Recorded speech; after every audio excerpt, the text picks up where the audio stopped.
Hi, I'm Miriam, one of the physiotherapists here at Fit for Life Physiotherapy. And I wanted to share with you today a couple exercises that you can do to help improve your posture. They're exercises to promote some mobility and some strength of our long back extensors. We spend a lot of time over our computers, over our phones, in a slouched position where we're rounded forward, maybe our head's poked forward. So we want to promote some movements that go in the opposite direction. So the exercises I'm going to show you today, in yoga we refer to one as the Sphinx pose and the other as baby cobra. So find your way onto the ground and you'll come onto your stomach.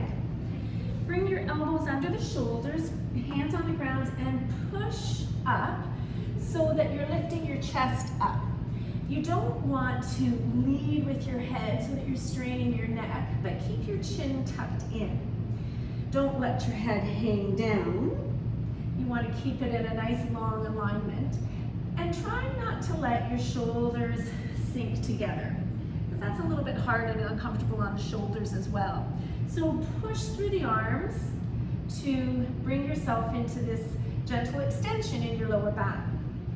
We work from here to make it a little bit more challenging. If you imagine that you're trying to drag your body forward without actually moving, you'll start to feel those muscles in the upper back firing up a little bit.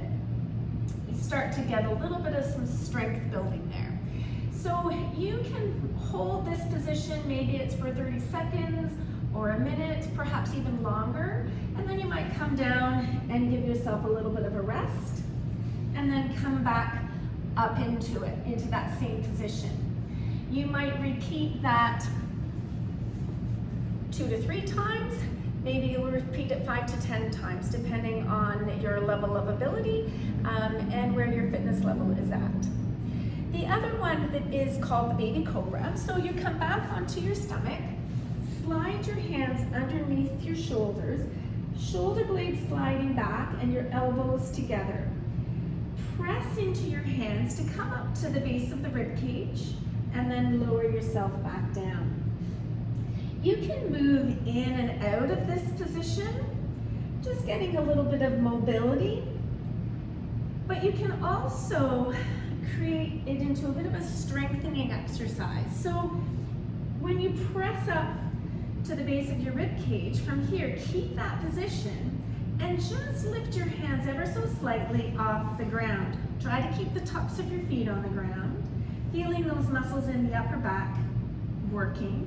Make sure that you're breathing and not holding your breath. Don't try to lift your head to strain your neck, but keep your chin tucked in. And then lower yourself back down. Again, with that exercise, you may choose to hold a very short period of time and do a series of repetitions, maybe 5 to 10, or you may choose to hold that position, making sure, of course, that you're breathing and not holding your breath. If you find that that exercise is challenging because the range of motion into that extension is uncomfortable, if you take a blanket, a folded blanket or a pillow, and place that underneath your hips and your belly, you will find that then coming into this position will probably feel a little bit easier and a little bit more comfortable. So whether you're doing the Sphinx or the baby cobra, you'll find that that makes it a little bit easier for you. If you find that doing either of these modifications or either exercise is still not feeling quite right for you, then do talk to your physiotherapist to determine what modifications might work for you, or whether there's another exercise that you can do in its place that allows you to achieve the same results. If you don't work with a physiotherapist, please feel free to contact the clinic to book a free consultation to get an idea about how we can help you and perhaps give you some direction in your exercise routine.